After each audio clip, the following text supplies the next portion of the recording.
Bob Murphy Show, episode 356.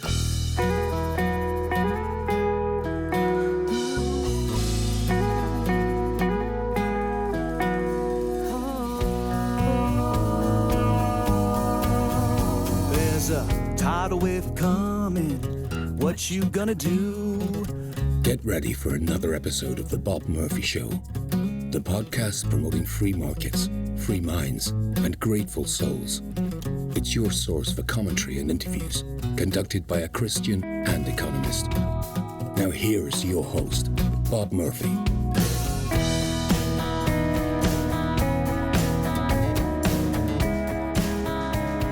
Hey everybody, welcome back to another crossover episode with Adam Haman. Given the proximity of the election, Adam and I speak about an old favorite among libertarians: how should we think about voting? Let me mention, I'm pretty sure that we get into some things that you might not have considered, right? So if you're thinking, Bob, come on, we always talk about this, and you're right, we do always talk about this, but I do think Adam and I quickly deal with all the various angles and also come up with some new analogies and such that you may not have considered before. So our point, as we stress throughout the episode, is not to tell you how to vote or to tell you not to vote, if that's what you think maybe the takeaway is going to be, but rather just to give you a framework and to make sure you're thinking about it in a coherent manner. So without further ado, here's my conversation with Adam on how should we think about voting. Oh, one last thing. At the end of this episode, you'll hear that Adam asks me a question as a teaser, and then we don't give the answer because Adam wants to save that for his subscribers. Likewise, some of you are subscribers to the Bob Murphy Show. If that's you, you also have access to the answer that I give. So I'm going to post it in the MeWe group if you're in that. But if you're a subscriber and you aren't in the MeWe group, just email me and I'll send you the unlisted link, for the content. And if you want to become a subscriber, go to bobmurphyshow.com/contribute. Okay, now let's get to the show. Hello again, Bob. Hello again, Adam. So, what kind of Twitter fights you been getting in this week, my friend? This is turning into like a therapy session or something. Yeah, it is. The big one was I told people how I was planning on voting.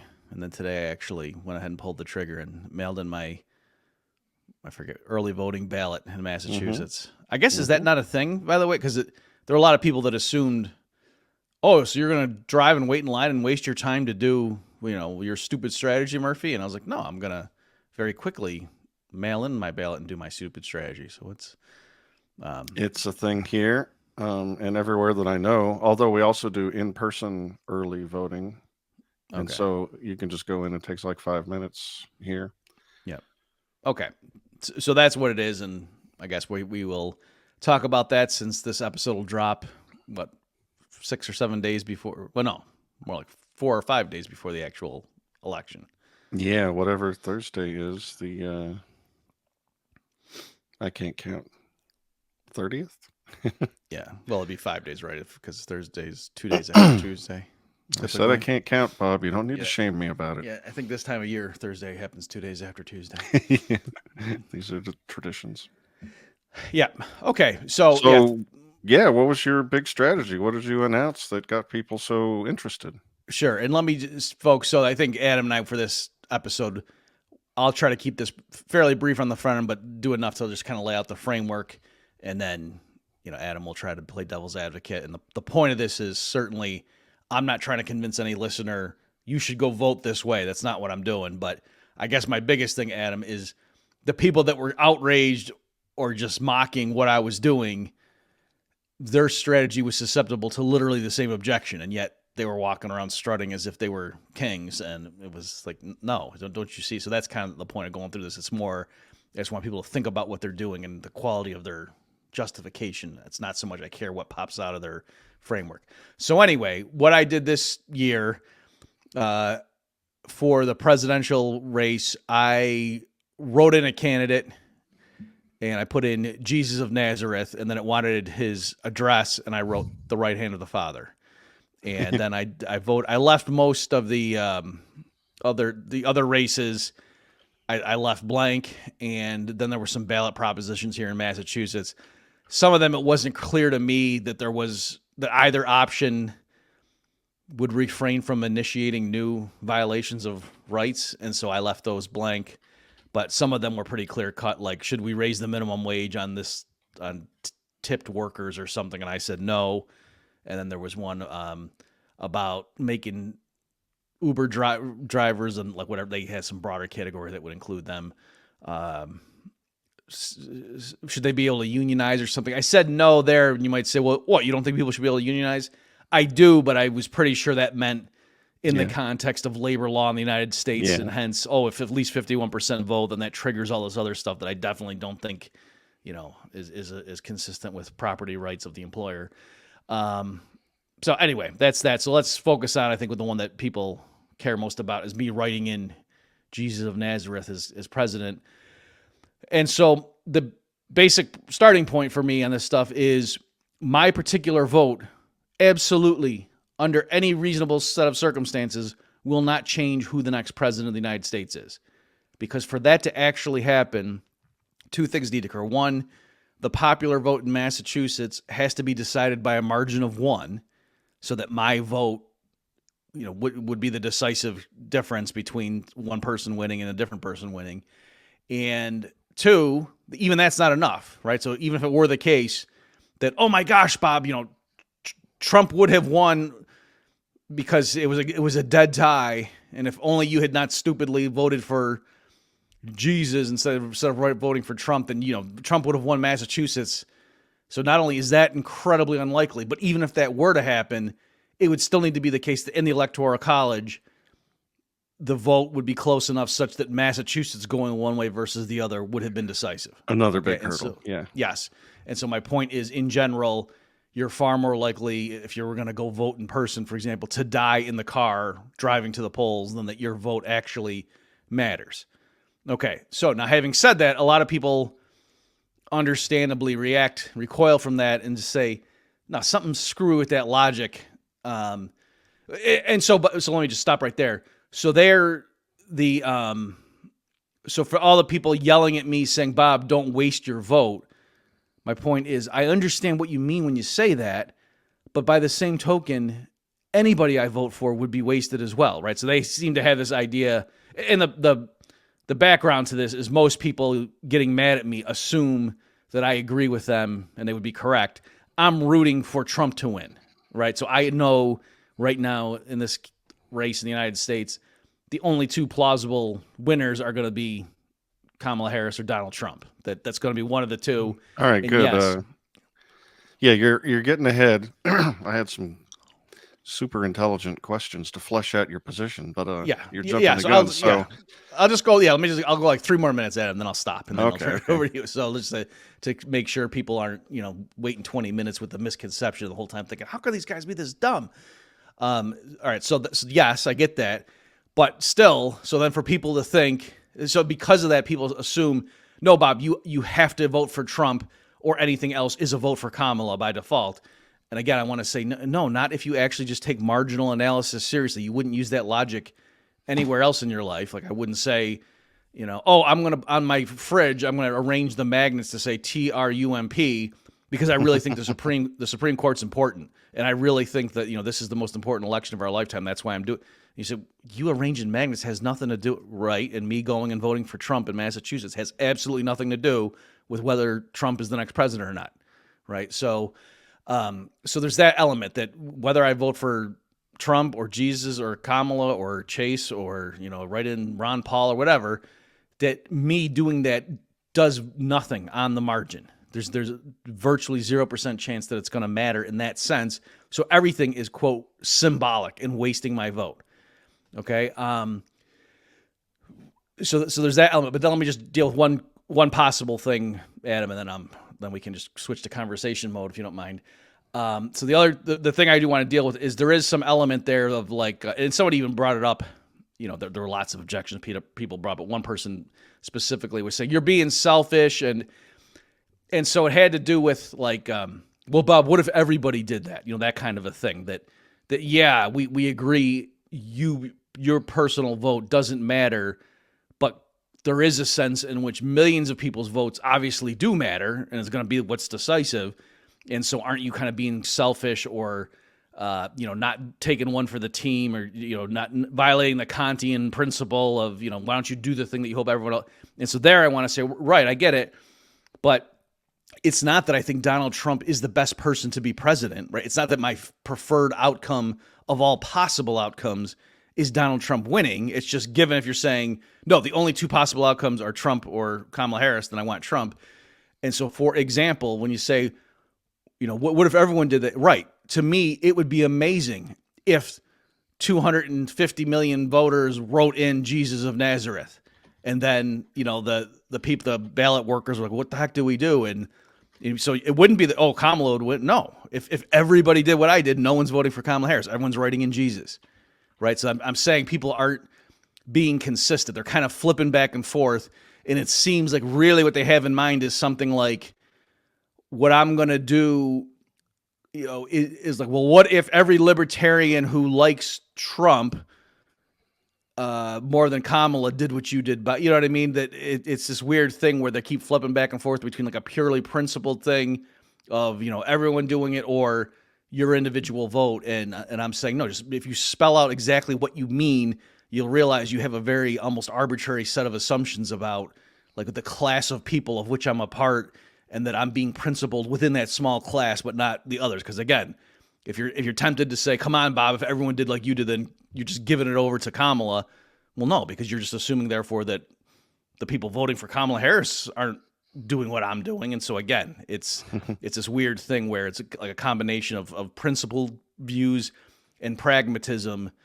And I'm just saying I'm just pointing out the very arbitrary knife edge almost result by which you're going to condemn me, that somehow me doing this gives it over to Kamala Harris when, and like I say, all right, yeah. I'm done with that, Adam, and now I guess we could just kind of go back and forth. I have an interesting frame for that very last objection or talking point you were just going over, but I want to handle some introductory stuff first. Sure. You already intimated the answer to this question, but I want to ask you directly. Do you believe that in this particular election, one candidate winning is better in some sense than the other candidate winning from your perspective? Yes. So, okay. And I understand, like, there's a case to be made, even if you thought Trump being and for all this, let's just get to save time, Adam, you know what I mean? Like, I understand somebody could make an argument that Trump is some ways worse than, sure. But even for those who think on paper, Trump is better than Kamala Harris, which I do happen to. I'm not trying to be coy. There still is an argument too that sometimes, somebody going in that's so bad like that that energizes everybody. So then 4 years later, I totally get it. If you as I do, if I think the economy's going to crash, maybe we want Kamala in there so that they don't get to blame it on Trump's tax cuts, or what I mean. There's stuff totally like that too. I didn't want to get too far afield into all that because I get it. I just wanted to ask the basic question, and if you think one is better than the other, yeah. Okay. So again, to not be coy, I do think this election actually is important, and I do think it makes a big difference. And yes, I am rooting for Trump to win, not because he's so great, but just because I think there's a lot of stuff in motion of bad people and plans and agendas they have, and that if Trump is in there, at least it's going to put a monkey wrench in that and delay it for a few years while the rest of us get our plan B set up. That's kind of how I think of things. Gotcha. Okay. Second basic question. Do you consider in your own mind not voting at all to be functionally equivalent to voting and writing in Jesus of Nazareth? Good question. And so yes, I probably, when you say functionally equivalent in the sense of, that strict thing, but I don't think it's morally equivalent. And so that's partly why I changed and did it this way. For years, I haven't voted. And my reasoning was always, I understand the kind of thing about like, hey, hold your nose and do the distasteful thing. And I was like, but what really makes no sense is holding your nose and doing something that doesn't change the outcome. That really makes no sense. And to me, that's what voting for the lesser of two evils always was. But then I've now more come into the view of, as a Christian, that unless, like, I think you should obey the government unless they have you doing something explicitly against your moral code. So that's different now from what I would have said 10 years ago. And so in that respect, now I think, okay, it's if somebody at my church said to me, oh, who'd you vote for? Did you vote or something? And I realized there are some people in my church that I could feel if I said I didn't vote just because, oh, what difference does it make? Or I don't want to give them the satisfaction, or some flippant answer like that. They might think I was dodging my civic duty. And so that's why I thought, okay, no, I don't want to just refrain from doing it out of cynicism and nihilism. I am going to go vote, but now given that I am making like a protest statement to say the only person I think qualified for such a position would be Jesus. Gotcha. So anyway, am I answering your question? You totally did. Okay. My third question is an impromptu one. You just a second ago said, vocalizing your critics, hey, come on, Bob, why don't you just take one for the team and vote for whoever they think, Trump or Chase or whatever. What did you mean by that? I mean, do you think you're sullying yourself if you were to vote for someone who isn't Jesus of Nazareth? What did you mean by take one for the team?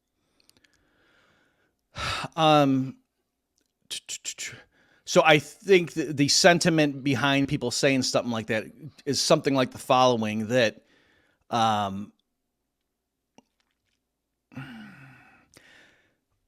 like, hey, a bunch of friends are all getting together and we all want to go see a movie. And there's 5 possible movies we could all pick. And there's one really obscure one from this actor that I love, but no one else in the group really likes. And if we were all going to go see that movie, then the group just wouldn't want to see him. They'd rather stay home. Like, that's like honestly their preferences. It's not that they're just trying to manipulate me to get their way. And it's like they want to all go see some movie that I already saw last week, and I got to drive or something. And it's just kind of like, Bob, come on, we all want to go see a movie together, and can't you just put aside your idiosyncratic preferences and kind of go along with the group, because isn't the important thing that we all go see a movie together? That's, I think, the analogy people are kind of using, that, hey, Bob, yeah, we all have our quirky preferred things, but a lot of us aren't even Christian. I wish Ron Paul would win, but, we're trying to coordinate on something. If I write in Ron Paul and you write in Lou Rockwell and this guy writes in Jesus, and we're just splintering it. Let's all coordinate. We all agree, right? Of the people that we're talking to here, that Trump is way better than Kamala Harris and that this is important. So put aside your little, I don't like what Donald Trump's doing with tariffs, and come on, put aside that quirky stuff and let's. I think that's kind of the mentality they're coming from, and so they're saying it. There's a sense in which you gotta put aside your petty grievance, Okay. just like what that means. So that sports. wasn't. Yeah. Those weren't your words. I mean, that was just what you think they're thinking. Yes, but I'm not saying that's crazy. Like, there are plenty of, like, literally, if you're on a sports team, it does make sense that, hey, coach, this isn't, how come this guy's getting all the points and I'm just sitting here back on defense? And is it because, Bob, what's important is that our team wins. It's not about, you getting good stats. It's about what's good for the team and you being back there, this guy's faster than you or whatever, So that's kind of, okay. Last question. Like, then. the literal meaning of that phrase, I could see decent adaptations of that. And in general, I understand my sort of pragmatic logic of, on the margin, my actions doing, like, there are plenty of situations where that type of reasoning would lead to an outcome that I would think is immoral. Something like, the shopping cart stuff that people, for whatever reason, get really worked up about. Stuff like that. Sure. Right? So I get it. In the grand scheme, it's not going to end the world whether or not someone takes the shopping cart back. But I do, now that my kids are older, I do go out of my way to take the shopping cart back, because I realize, for those reasons. Yeah. And I'm going to make an argument to flesh out that intuition as to why we should take ones for the team, but not yet, Bob, not yet. Okay. So I think I know the answer to this already, but you believe that it's not immoral to vote defensively. I assume that if one candidate will be, to use Walter Block's phrase, to beat you half as often as as guard meanie, you don't think it's immoral to vote for the one who's going to assault you less? Correct. Yeah. I know a lot of people, anarchist types, do think that, yes, it's immoral per se to vote. I don't think that. And again, when I used to not vote, my argument was always just, it's not going to make a difference, right? That my vote's not going to put in the slave master who's going to whip us half as much. If it were, then yeah, let's have that conversation and think about it. And then I would have to agonize over, oh, gee, am I like implicitly endorsing this system or something? And wouldn't it be better to just not vote it up? But my point always has been, but that's not the choice any of us faces. Your vote is not going to make it so that you get whipped half as much. So, right, but in theory, it could. That's why people bring up a hypothetical to see what you're actually objecting to. It's the only reason I bring it up. Right.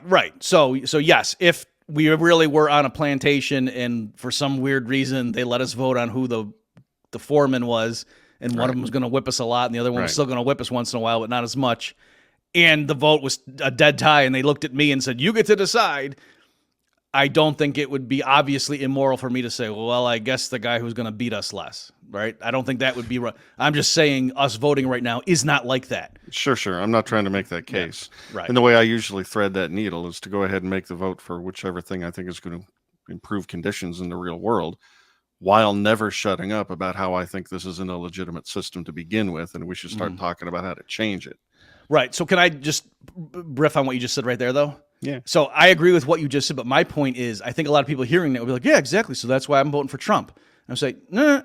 What Adam just said is vote for the person he thinks that's going to improve things in the world or something like that. I have not demonstrated that case yet. Right. Exactly. And so I'm saying, and that's why I'm writing in Jesus in terms of who would be better, who could do more to help things in the world, Trump or Jesus. Jesus. That's why I wrote him in. You know, I maybe I should say that too.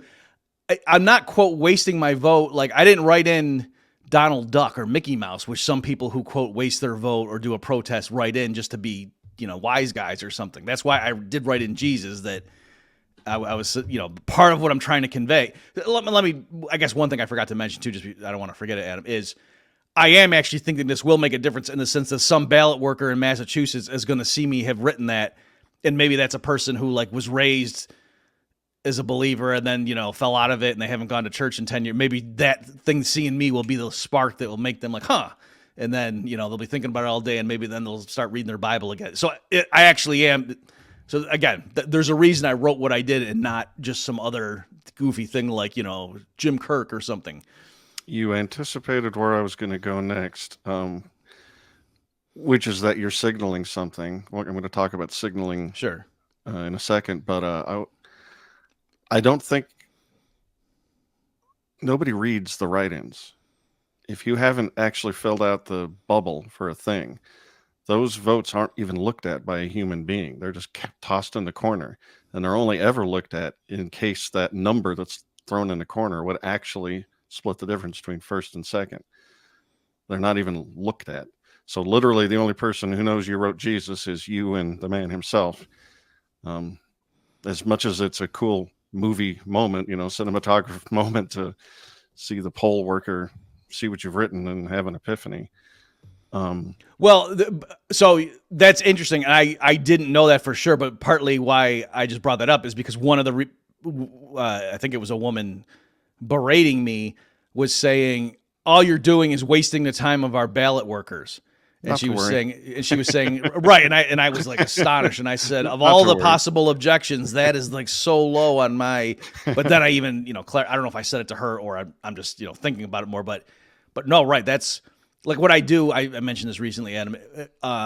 Sometimes when I'm checking out of a hotel, I pick my stuff up and get all packed. And then I'm going to leave a tip. And sometimes I'll take the Bible out and open it up to John 3:16. And then put the thing in there and kind of, use the TV remote to hold the book open. Just to hey, some random lady who's picking up the room might see that and maybe that'll be the thing that, gets her going back to church or whatever. And so that's what I was saying here. But yeah, that's obviously not the whole point of my strategy. Okay. I jotted down something for if you run out of bullet points. No, I got plenty. Want to hit. Yep. I got plenty. Okay. It doesn't apply in this particular election because you do think one candidate of the duopoly is better than the other. But even in cases where it's like Obama versus McCain or something, and maybe you don't think there is a difference, or Romney or whatever, or Kerry and Bush, I think there is a point. Like I will routinely vote the Libertarian candidate as long as they're not just terrible, And even if they are terrible, maybe the person, when they announce on the screen what percentage of the country voted for the Libertarian, maybe it'll make people go up to the lp.org and look at the platform and say, oh, I guess I do like that. Because doing that, taking the time to vote to signal your preference is interpreted by everybody who's paying attention to politics, including the Republicans and Democrats. It's not going to be interpreted as you being flippant or being lazy and just not, bothering to get up off the couch to vote. It's going to be interpreted as you saying, I want this thing that's not these other two things. And there's a pretty strong argument to be made that if you never actually demonstrate your preference and vote for what you want to see in this crappy system that we live in, how can you ever expect to achieve it?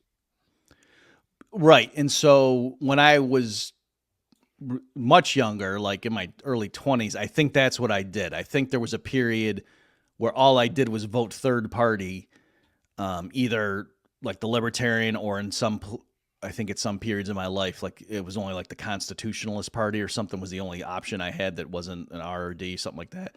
Or, it was like that and the Green Party. And obviously I wasn't voting for the Green Party because I hate the environment so much, folks. That's why. And so, yeah, I used to, you're right, Adam, that my thinking at the time was something like, I don't want them to just confuse me with someone who doesn't really care. Right. Like I really do care. It's just, I think this system is awful. And this isn't apathy. This is something else. And this two-party duopoly is the thing that I really object to. And so how can I get that across? Well, I can slightly help. Yes, that I'm realizing in practice, the reason more people don't vote third party is because they think, oh, well, they're going to lose and I don't want to waste my vote. And so I thought, okay, how do we break out of that is there has to be an election where the third party candidate, even if not winning, gets, 13% of the vote. And then everyone's like, whoa. And then maybe that makes them take them more seriously next cycle, that kind of stuff. And so, yeah, even though on the margin, but still I'm doing my little part. And it's more, in that sense, it's more of like a Kantian duty thing that, hey, all of us who really hate this thing, if we could coalesce and vote for. So like in that sense, Democrats who are really disgusted with Hillary Clinton, them voting for Jill Stein or whoever, I also applaud them. Like, yeah, I would much rather you go vote for Jill Stein than you vote for, you quote, hold your nose and vote for Kamala Harris or whatever. So I used to think like that. And I have no problem with that. It's just, I thought this, like, it's given that my vote's not going to actually, quote, matter in that sense, then why don't I actually vote for somebody that why don't I vote for my preferred candidate? That's kind of the deal with all this. It's like, what's the point of compromising when it doesn't even achieve you anything on the margin? I should point out that this strategy is achieving things right now on the margin. We're already influencing various races and in various states influencing which candidates rise up through the electoral process. No, that's the wrong word. The primary process on the Republican side lately. They spend tens of millions of dollars running an election with some regime, jerk off. And then the LP guy just spends $100 on a filing fee and gets the 3% that costs him the race. And that's got people thinking, oh, maybe we should elevate more Thomas Masseys and less Lindsey Grahams, for an example. It is already starting to work, and it could work. The bigger percentage the LP gets in various spots, the more of an effect that's going to have.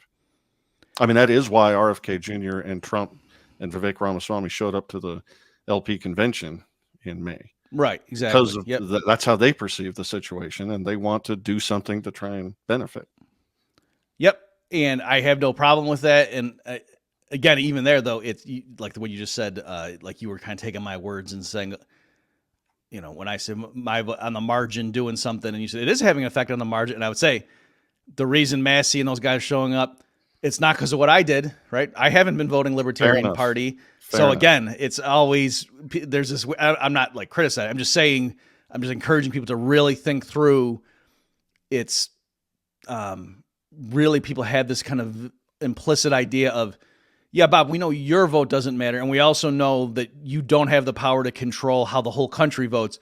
But it's kind of like you're the archetype of all, people who like the Mises Institute. And like, what if they all did it? And again, I'm saying, to me, that would be cool if all, Christian, I don't expect a non-Christian to vote for Jesus.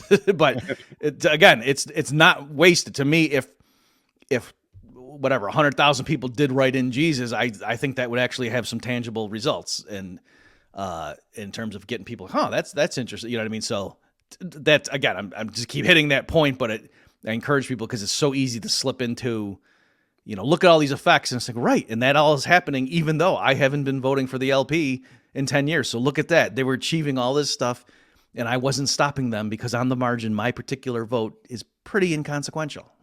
No, I'm glad. I want you to keep hitting that point because now I'm going to do everything I can to push back against it as hard as I can. Sure. And again, folks, it's Adam and I are not trying to tell you to do one thing or the other. Nope. It's more just to make sure the way you're guiding your own behavior makes sense internally.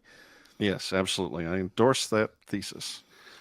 All right. My following set of arguments or intuition justifiers is just concerning you, Bob Murphy, an individual. I'm going to disregard for the moment that you are a prominent voice, and when you announce what you're going to do, you can influence other people. I'm just going to ignore that. That's right. just Yeah. So we do it. Yeah.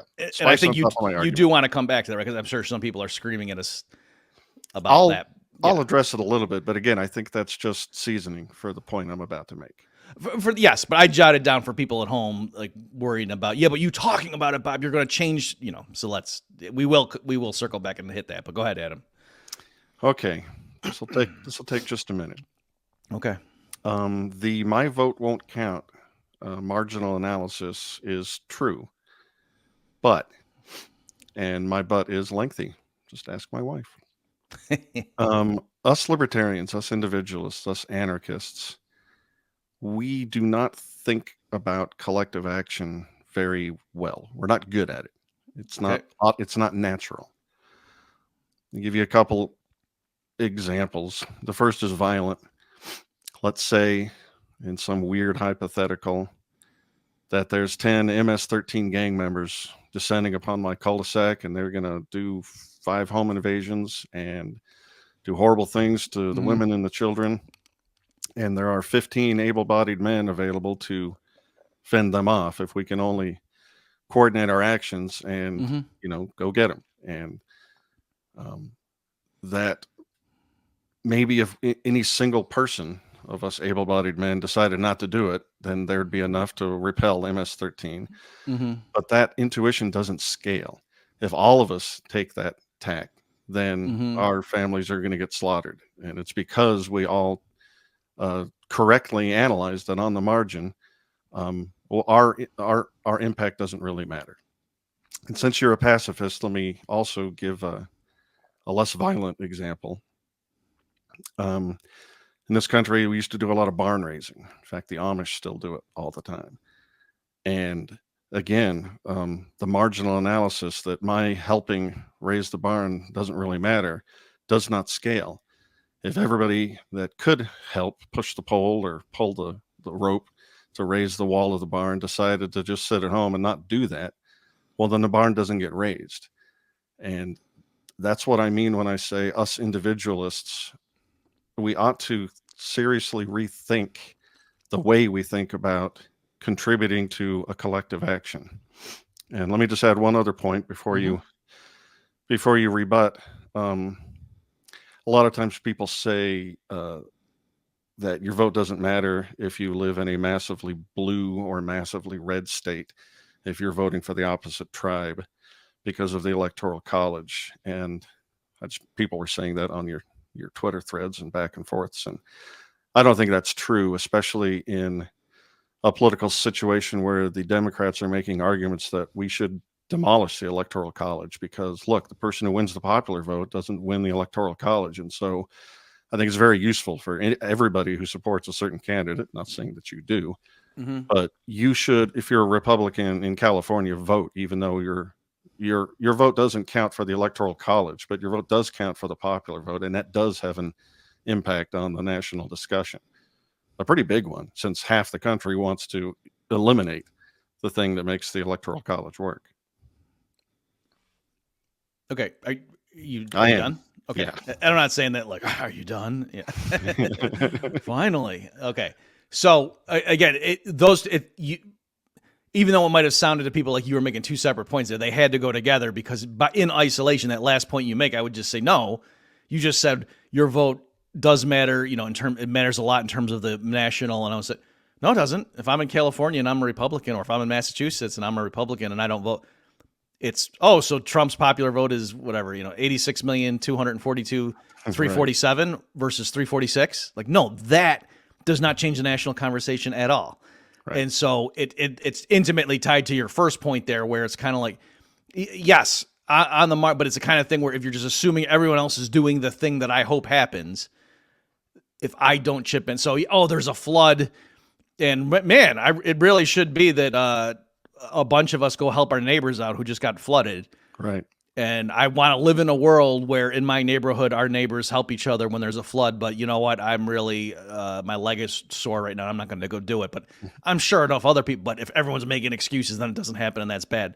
So yes, I totally agree. And that's why I'm saying, I am not merely resting on the marginal analysis to say, therefore, I'm going to refrain from doing this activity because I don't see how it matters in terms of just pure, functional outcomes, that I'm tying it with.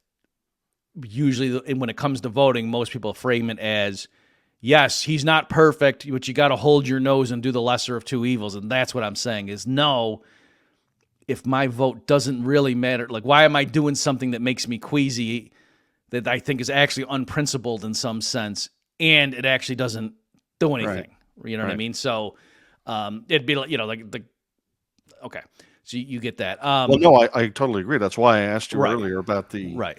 What did you mean by, take one for the team, or did you think it was immoral to pull the trigger for a person who is, look at Trump. He's got a rap sheet as long as our arms Right. put together. So it is distasteful in some sense. But Yes. So just to maybe try to clarify, when I was saying, I was, quote, rooting for Trump and all that, I don't mean that's literally the best. No, for me, it would be even better, though even less likely, if we was like, wow, it's weird. Like, Trump got virtually no votes because all these people wrote in Ron Paul, or all these people wrote in Jesus of Nazareth, and he's not an eligible candidate. And that's weird. But so I guess Kamala went, like, that's. I would actually rather that. Okay, so it's not that I'm doing the thing that's kind of self-serving and hoping other people do the dirty work that I just don't feel like doing. That's not what's going on here, even though my argument just focusing on the marginal analysis might have led people to believe that I was just, in a sense, like I say, sitting back and letting other people do this stuff that I just don't feel like doing, but I would lament. So another example would be, this is kind of like standard prisoner's dilemma stuff. Like, I want to live in a world where people don't steal, even if they could get away with it. Like, we're all better off living in a world where the standard default is most people don't steal, even if they wouldn't get caught. And so then somebody who says, but given that we're in that world, now if somebody left their wallet out, and I'm looking around and I don't see anybody watching me, I'm going to take it because I think, on the margin, that's not going to cause the downfall of society, but it gives me an extra, $200. That's great. It's a win-win, or not a win-win. It's a win, on the margin. Yes, I would recoil from that, and that's not how I live my life in general. So again, I'm not saying all you need to do is just look at the state of the world based on your actions and don't consider the principles involved and moral rules and stuff like that. That's not what I'm saying. I'm saying, though, what's weird would be to do something you actually do think is distasteful and possibly immoral, but you justify it by saying, yeah, but it's a weird thing and it's a consequentialist argument when what you're doing actually doesn't improve the outcome and you think there's some weirdness involved. That's, to me, makes no sense. I totally get the distinction. Yeah. I also think I laid out my case quite well. Let me ask another question that might qualify your decision, or analyze it from a different perspective. Take yourself back in time to an alternate history in 2008 or 2012 when you were presented with the choice of voting for Ron Paul or Barack Obama or Jesus of Nazareth or staying home. What would you have chosen if that were the case? So I remember I never did vote for Ron Paul, even though they're even more than Trump now when he was doing well. So I was doing all kinds of stuff to promote him. You know what I mean? Like if he gave a good speech or something, or I don't know if I gave him money or not. I can't remember. No, I don't think I did. Ironically, I gave Rand Paul money, but it was because I was friends with a guy who hosted a fundraiser for him, and so then the guy invited me to go or something like that. Was I didn't. I'm trying to remember. Was I there? Anyway, sorry, folks. I'm going out. It's weird because I know I gave money, and yet I don't remember being at the guy's house and shaking Rand Paul's hand. You know what I mean? So That, it's like, did that happen to someone else? Yeah, right. No, I saw a movie one time. What am I thinking? Yeah. So anyway, and I just remember thinking this is going to be so ironic if Rand Paul somehow becomes president and starts a war. You know, and then I'm going to be like, the one time I donated, thinking it wasn't going to matter, and it did. And so maybe it was him running for Senate. That has to be what it was. But anyway, so to answer your question, Adam, I thought this is funny. Most people probably assume I'm voting for Ron Paul, even though I'm not, because at that point in my life, I was totally anti-voting for the reasons we're talking about. Right, but you weren't put to this decision. I mean, it's the one thing to like join the Republican Party so you can influence the primary, and it's another one to show up in November and cast your ballot for presented with him on the ballot in November as an option. We never got there. Okay, I mean that is true, but I'm saying I remember I was saying at the time for Republicans, I was urging them vote for Ron Paul in the primary and then just vote for whoever the nominee is. So like, you know what I mean? Because even in the primary process at the time, there were people, Republicans, saying, Ron Paul's the best of this crop, but I know he's not going to be our candidate. But I have to support Rick Santorum. I don't want to waste my vote on. Right, like they were doing meta, strategery even at that level. And I was like, "What are you doing?" So anyway, I remember saying that hey, I get it. You don't want to, but why don't you vote for, like I say, Ron Paul in the primary? And for all that will, if he does well early on, maybe then other people will take him more seriously in the future primaries or caucuses, whatever. And but in any event, to answer your question, in practice, I didn't. But again, if you're saying if what you're asking me is suppose yes that right now the candidate was somebody it wasn't just Trump versus Kamala, but it was Ron Paul versus Obama, or Vivek or somebody, like just somebody who was actually even way better than Trump is in terms of it. I would think about it more, to be I'm just being honest with you, but I don't think that would change the essence of my argument. That's interesting. And I would root even more for. Yes, I hope they get in there because again, going back to our early thing where if Trump gets, I think the economy's in bad shape. They have done a lot to whoever the next occupant of the White House has a lot to deal with overseas. And so there is a sense in which, if our person, if the person we like who's in there, a lot of bad stuff can happen on that person's tenure, even though they had nothing to do with it. All right. Let me ask you a direct follow-up question, because a lot of people are going to be hearing you the way I'm tentatively hearing you. Mm-hmm. I think you're saying that despite your understanding of marginal analysis, you're not going to do something that's antithetical to your values. You're not going to steal the wallet, even though it doesn't affect crime, overall. And I think you are going to jump in and help raise the barn, even though you could shirk and it probably would get raised. And I don't know how you feel about fighting MS-13 because you're a pacifist, but it does sound like the difference here is that you view like raising the barn as an unqualified good, assuming you value the community and the families and blah, blah, blah.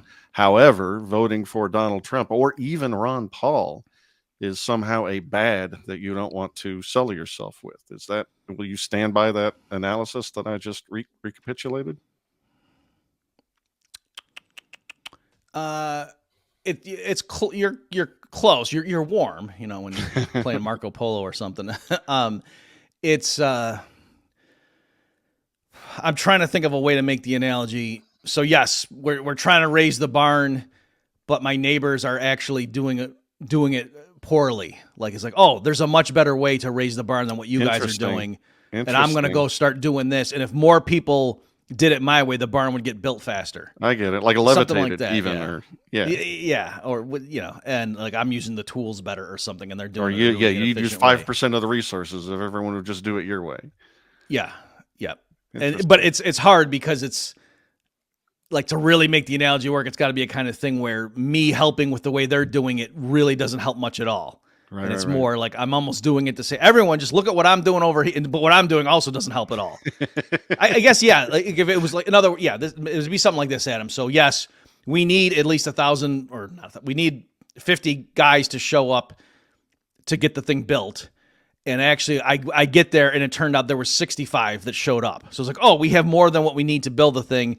And right now, like, on the margin, I'm not really helping them build it at all, right? I could just sit there and watch them, and it's going to get built just the same, whether or not I'm helping. Like, yeah, I can go ahead and pick up a 2x4 and hand it to some guy, but it's not like if I refrain from doing that, it's not going to get built. Someone else will just grab the thing, right? And then I'm standing off to the side, drawing in the sand, showing them, don't you guys see the blueprint you're using is goofy? If you guys just did it this way, do you see how the house would be sturdier? And a few people are looking at me and going, yeah, but we're building it this way, Bob. And I guess the analogy would be something like that. So it's not like I stayed home to watch TV. And so I'm not going to, it's more I'm trying to show them this is a better way in the future. But me doing that in the dirt, I am not at all hindering them building the house the inefficient way. It would be something like that. Okay. All right. I'm just champing at the bit to get to the thing that we've got coming forward. But I want to give you a chance to say anything else if you feel like we didn't cover Yes. part of the discussion. So we kind of did a little, but with your when you're talking about it even makes sense for a Republican to vote, even if he gets crushed Right. in his state. So just in general, people were talking about the mandate, and so they were saying yes.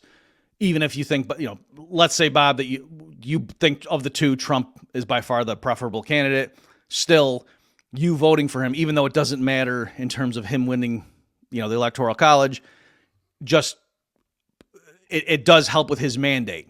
And like you said, partly because if he loses the popular but wins the electoral, there could be grumbling. But even just even if he wins the popular, it's better to win by a bigger margin just to, pwn the libs and stuff. So again, I do agree. Understand that, but I would just appeal to on the margin whether he wins by, wins the popular by a margin of 9 million and 2 versus 9 million and 3 on the margin. That isn't too consequential, and so it's again. So I know with all these things we keep coming back to the deal, but it's that keeps popping up, that issue. Sure. And then the other one that maybe I'll not handle too flippantly that I think we should spend a couple minutes on at least is.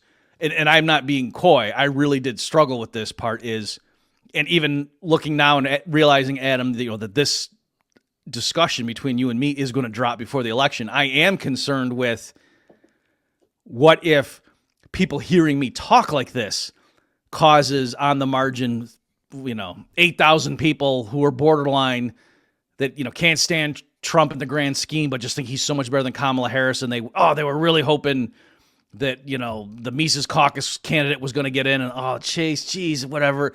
And maybe me doing this is going to be tip them off to they're going to write in Ron Paul if they're not Christians. And so maybe, there is a scenario, even though it's unlikely, where you and me having this conversation and dropping this episode, even if it is a, 1 in a 10,000 chance, we could make Trump lose the election.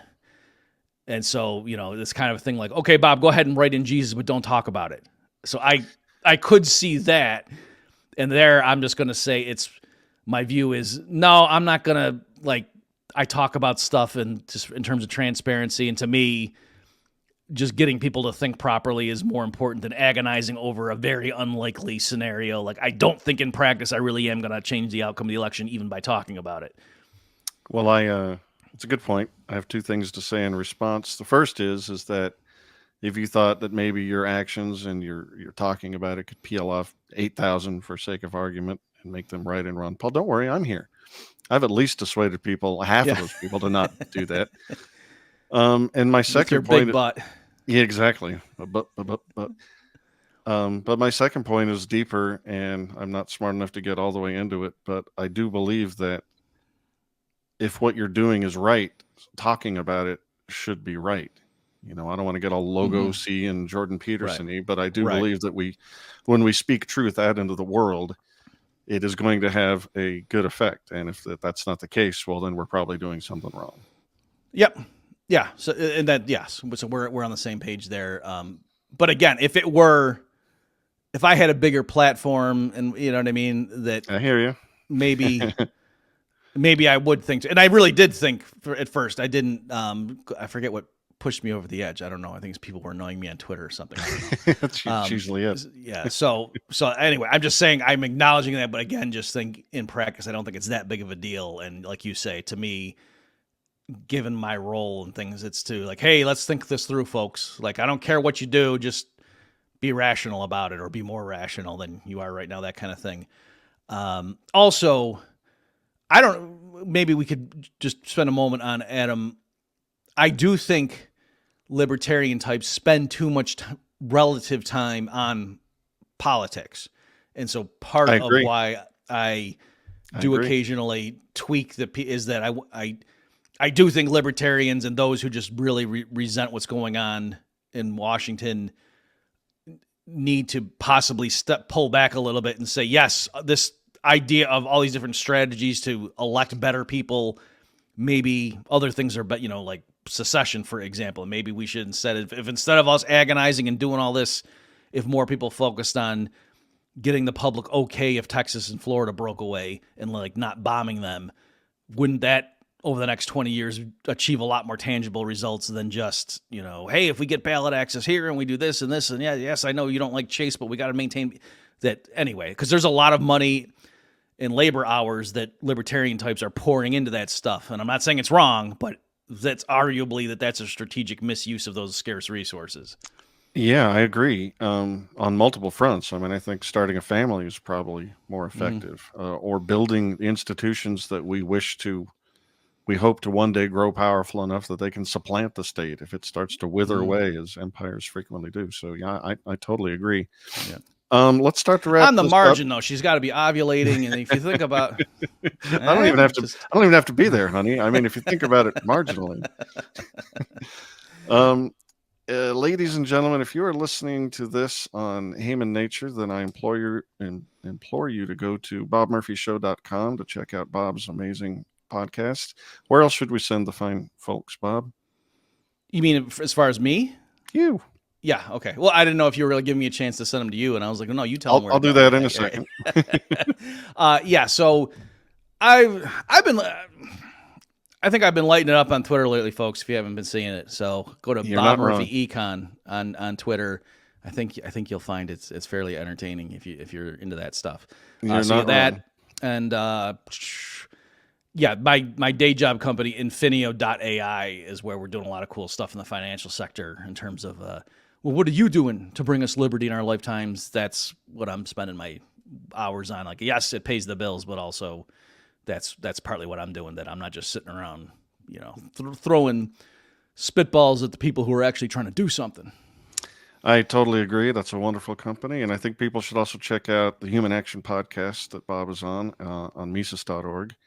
And if you're listening to this on Bob's show, I would ask you to check out my YouTube show, youtube.com/@HamanNature, and also my Substack, hamannature.substack.com. And now, ladies and gentlemen, I'm going to ask Bob a question, and I'm going to let you hear what it is, but you're not going to hear his answer unless you go to hamannature.substack.com, become a paid subscriber. We have a whole bunch of bonus content back there, and Bob's answer to this question is going to be part of that. Are you ready, Bob? I am. It's a long one, but it's a good one. This is from my co-host, Tyrone, the Porcupine Hobo. And the hobo says, what can be done to improve the predictability of Austrian economics? We often hear something to the effect that we can't tell you when a recession will hit, but we know that if the government engages in money printing, it will create a bubble that will eventually burst. But the problem with that is that timing is everything. Suppose a scientist came to me and said, hey, there's an asteroid headed for the Earth, and it's going to wipe out all life on this planet if we don't do something. Specifically, we need to impose a one-world dictator and divert all resources to building a massive Armageddon-type project to go destroy it and conscript Bruce Willis, obviously. I might reasonably respond by saying something like, well, if that's the only way to handle the problem, then I guess I'm on board. By the way, when will it occur? And the scientist says 1,000 years from now. At that point, my response would be to tell him to go, let the people of 1,000 years from now deal with it. So in the same way, if after completely going off the gold standard in 71 and the government printing endless amounts of fiat currency, if all that hasn't ended America for going on 53 years or so, then what usefulness is the economic theory to me? If it doesn't happen in my lifetime, then how am I supposed to care about it. Don't answer yet. Okay. We'll see you next time, everybody. Thank you for watching Haman Nature and Bob Murphy Show. Yep. Thanks, everybody, for tuning in. And maybe if you're agonizing over how to vote, that asteroid will hit Earth and you don't have to worry about it. Good news. You've just experienced another episode of The Bob Murphy Show, the podcast promoting free markets, free minds, and grateful souls. For more information and to subscribe to this podcast, visit bobmurphyshow.com.